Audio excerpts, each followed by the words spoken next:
This is a Sports Catastrophe production. Hey there, hi there, ho there. It's Jeff Cutter down and welcome you to another Sports Catastrophe on this day. And on this day, April the 20th, 1912, way over a century ago, 111 years ago, numerology anyone? Fenway Park opened up its doors for the first time. People thought Fenway is old and all that, but modern baseball fans don't really know much about the Red Sox home away from home. Their home it opened 1912, just days after the Titanic sunk. So anyway, the Red Sox beat New York 7-6 in extra innings in the first game. Now, what you don't see is a picture of Tiger Stadium that was actually opened on the same day, April 20th, 1912. But because Fenway Park still stands and is the oldest baseball park, Wrigley Field actually is not. People forget about that. I'm doing my report on the Fenway Park. So anyway, Fenway Park has been around. It's part of Kenmore Square, a famous Boston landmark. The stadium was actually rebuilt in 1934 and made under major renovations and modifications to bring up to code in the 21st century. Now, of course, the picture you see, if you are watching the video, is that doesn't look like Fenway Park. Well, things are different. Ballparks morph over the years. Heck, the Green Monster hasn't been around since 1912. It was built in 1934. So anyway, the park has many quirky features. The triangle into left center field, Pesky's pole, which is the right field line, does not look like it's down the right field line, but it looks like it's just a corner, and the Green Monster in left field. It is actually the fifth smallest by seating capacity, second smallest by total capacity, and one of 8 that can't hit the 40,000 mark for spectators. Which would suck because, if you get 40,000 a home game, you'll get 3 million fans for the Red Sox. So anyway, Fenway's actually hosted the World Series 11 times, with the Red Sox winning 6 and the Boston Braves winning 1. You're thinking, hold it a minute. The Boston Braves? Yep. People forget that the Red Sox were not the only tenants of this famous ballpark. We'll get more on that later on. So anyway, the Red Sox were playing at a stadium called Huntington Avenue Grounds. The owner of the Red Sox purchased the land bordered by Brookline Avenue, Jersey Street, Van Ness Street, and Lansdowne Street, and wanted to make it a big baseball stadium called Fenway Park. It comes from the location in the Fenway Park, Fenway neighborhood of Boston. So anyway, it worked out. It was constructed on an asymmetrical block, and the field dimensions were not perfect. So, anyway, Boston beat the New York Highlanders, aka Yankees, 7-6 in 11 innings, with John F. Fitzgerald, the mayor, throwing out the first pitch. Unfortunately, the opening was overshadowed by the Titanic news and all that stuff. So, anyway, the park's address was known as 24 Jersey Street, but it was renamed Yawkey Way in honor of longtime Red Sox owner Tom Yawkey. And it was 4 Yawkey Way until 2018 when it went back to Jersey Street. So anyway, right now, left field is 310, and it's obviously 310 because of the Green Monster. Left center is 379, center field's 389, deep right center is 420, part of the triangle. 420! Right center 380, and right field is 302 because of the whole Pesky's pole thing. So anyway, it was renovated in 1988, 2000, many renovations in the late 2000s, and even in 2017. At the time Fenway Park was built, it was built at Brook Ground September 25th, 1911, and then April 20th, 1912, it was opened. So that would be just under 7 months. And it cost $650,000 when it was constructed. In 2021 dollars, it would be only $18.3 million. Compare that to the billion-dollar mess the Marlins play in. So anyway, the Boston Red Sox played in this stadium from has played in the stadium from 1912 to the present. But let's talk about the tenants that were there that aren't the Red Sox. The Boston Braves. Yes, the Braves franchise started out in Boston. And when the Major League Baseball, the modern era, started in 1901, that's where they were. The Braves were in Boston. So Boston, for a while, carried two MLB teams, one in the American League, one in the National League. That would end in 1952 when the Braves were sold to the city of Milwaukee. And Milwaukee lasted from 53 to 65. Won that World Series title, almost won a second one, but choked the 58 final. And then that team moved to Atlanta in 1966, and that's where the Braves franchise have been since. Yeah, the Boston Braves were there for a couple years. The Boston Braves actually borrowed Fenway Park, right? If memory serves me right. Yeah, they borrowed Fenway Park for the they borrowed Fenway Park for the 1914 World Series when they were taking on the Philadelphia Athletics. Because the Braves figured they wanted a smaller park to help their team out. Now remember, home runs were not really that great back then in the 1910s. But the simple fact is that the Braves used it for the 1914 World Series. And they beat the A's in a sweep. The AFL, not the AFL we know from the 1960s, but a road league called the AFL had the Bulldogs and the Shamrocks play in it at various times. And heck, the Boston Patriots, not the New England Patriots. They would change their name to the New England Patriots once they got from the AFL to the NFL. But the Boston Patriots were in Fenway Park from 63 to 68. It was amazing that Fenway Park could hold college football. And they did. They had a lot of college football stuff. They've done some great things. All that. So anyway, it was just amazing and all that. Many changes were made for Boston. In 1934, they added the hand-operated scoreboard with lights that actually indicated balls and strikes. The scoreboard is still updated by hand today from behind the wall. The National League scores were removed in 1976. But then in 2003, they decided to restore it. So that's what they did. They still require manual updates from on the field sometimes. Anyway, in 1946, they added upper deck seats. 47, they installed arc lights at Fenway Park. They were actually the third last team to put lights in their home ballpark. I know the Cubs were last. I think Cleveland was second last. I can't remember. But I know the Cubs were last. In 1976, they actually added metric distances. Because at the time, the United States were going to adopt the metric system, allegedly. But that did not work.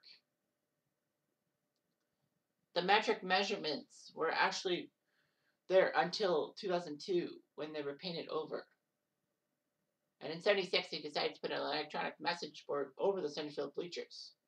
So, of course, that's 1976. Now, as of 2022, only Miami's park and Toronto's park list metric distances. Obviously, Toronto, because, we're in a part of the metric system in Canada. But Miami, I think kind of for the Cuban consult, because the Cubans also do that. So, anyway.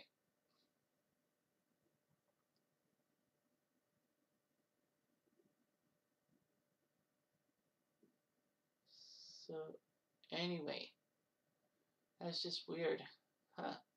In 2000, they added a video board in center field. They added seats to the Green Monster before the 2003 season, which was sacrilege. But they wanted to sit above the Green Monster. Seats were added to the right field roof above the grandstand.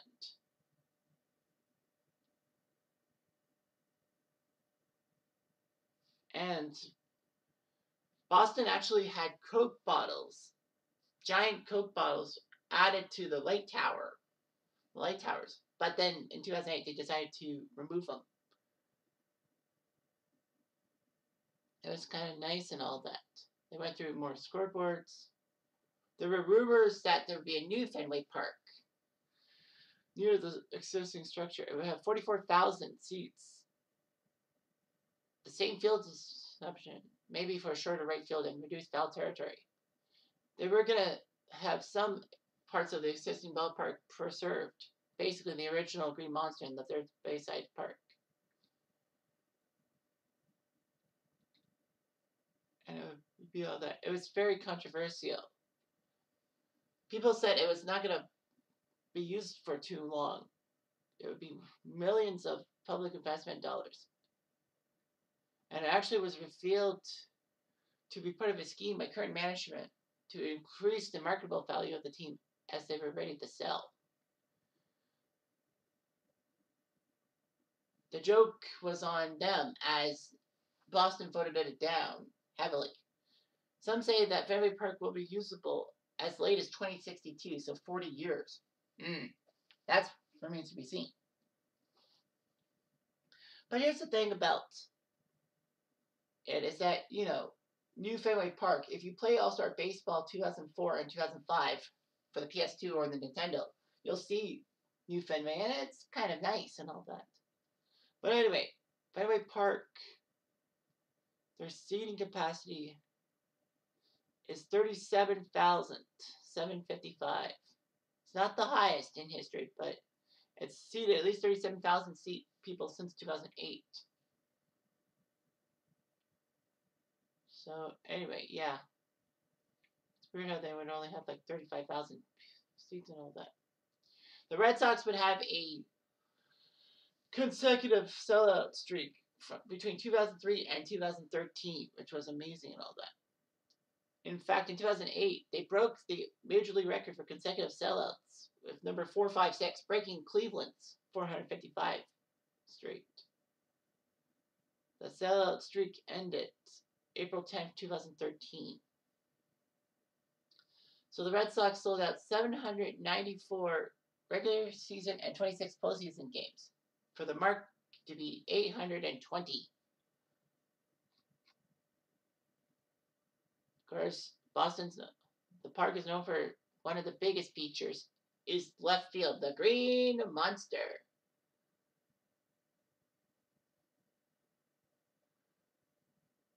Anyway, it was just amazing and all of that.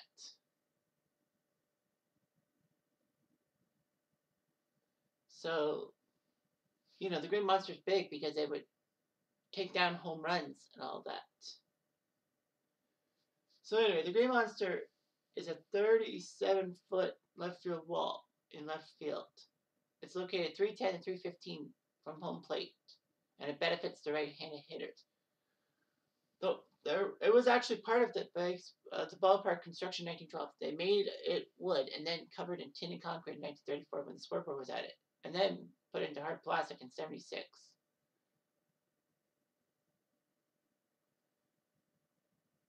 So anyway, the inside walls of the Green Monster were covered with player signatures from over the years.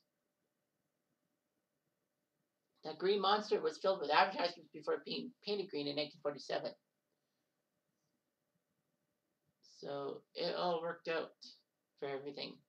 Yeah, when you play MVP Baseball 2005 for the PS2, for example, you have classic Fenway Park.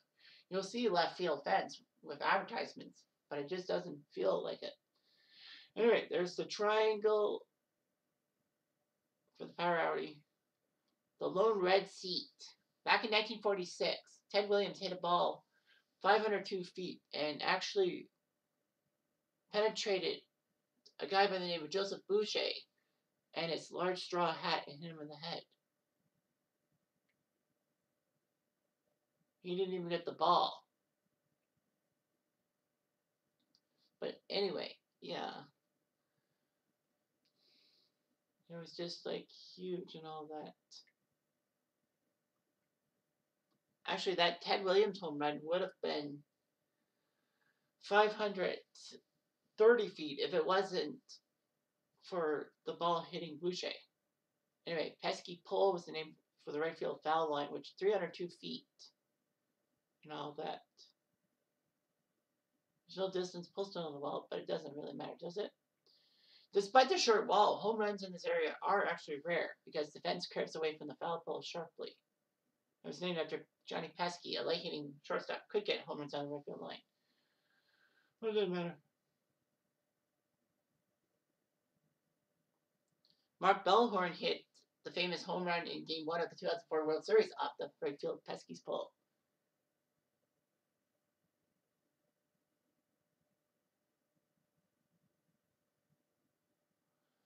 So anyway, it was just he's done all that. At one time, they even had a cliff, a 10-foot incline in front of the left field wall, which was weird because the left fielder had to run up the hill to catch the ball and all that.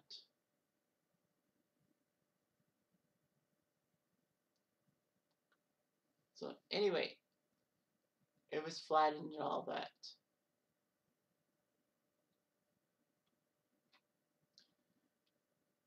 You know, it was just used for baseball. You know, the Braves wanted to use it for the 1914 World Series. The Red Sox would actually use the Boston Braves Field for 1915 and 1916 for their World Series games because more fans. So that's funny and all of that. And Sweet Caroline has been played at Fenway Park since at least 1997 in the middle of the 8th inning.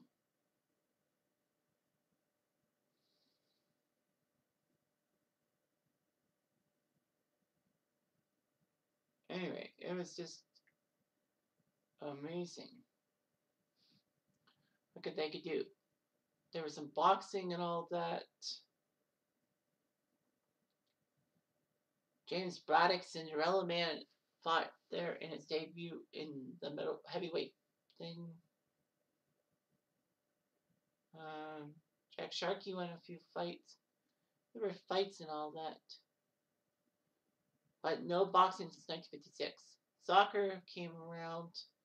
There was an exhibition at Fenway between Celtic and Sporting Lisbon. All that. Liverpool faced AS Roma at one time. And Roma beat Liverpool in 2014. But Liverpool will play Sevilla in 2019 there. And the NFL took place. NFL/college played there for a while. Fenway hosted the 2015 game between Boston College and Notre Dame because of the Shamrock Series / the Holy War. That one. And Harvard-Yale even played at Fenway in 2018.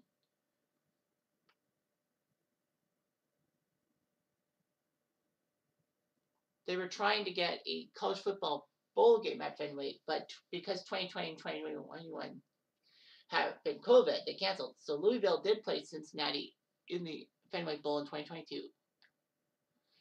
Yeah. You know, hockey even was played at Fenway Park.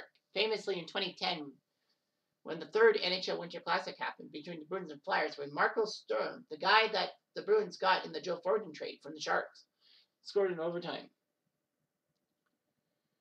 And then Fenway Park would host some games for college games and all that. And then in 2023, Fenway became the first stadium to host 2 Winter Classics when they did it for the Bruins against the Penguins, and the Bruins won 2-1. So yeah, lots of concerts. There was even a half-pipe skiing competition in 2016. So anyway.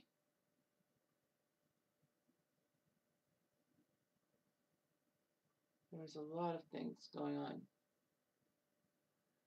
And all that.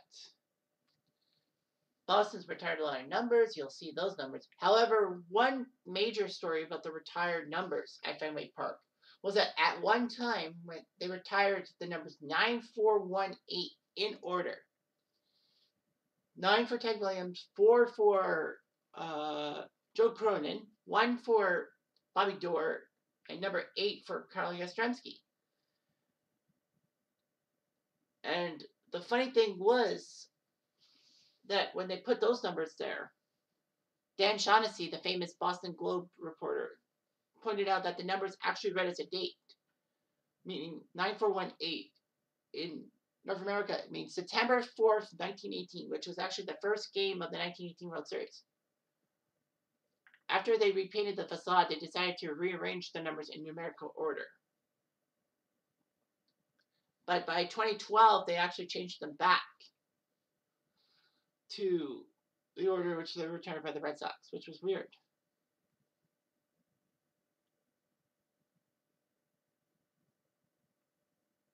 So anyway, the Red Sox had a uniform number pick.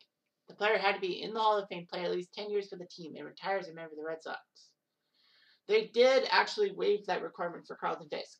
He retired with the Chi Sox, but, you know, he was a Red Sox front guy. And they even gave Pesky a chance.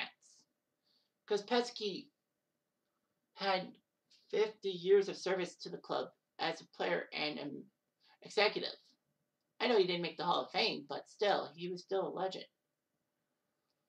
So the numbers they've retired. Bobby Doerr's number 1, Joe Cronin's number 4, Johnny Pesky's number 6, Carly Yastrzemski's number 8, Ted Williams number 9, Jim Rice number 14, Wade Boggs number 26. I always thought he wore number 12, but I guess I was wrong. Carlton Fisk's number 27, David Ortiz's 34, and Pedro's number 45. Yes, of course, we all know about Jackie Robinson's one as well, because, you know, but everyone retired it. So, I mean, a lot of things happened, but yeah, Fenway Park is just the park to be. And man, I took a 20-minute tour of Fenway Park. Lovely, isn't it? Anyway, I'm Jeff Diamond. Adieu.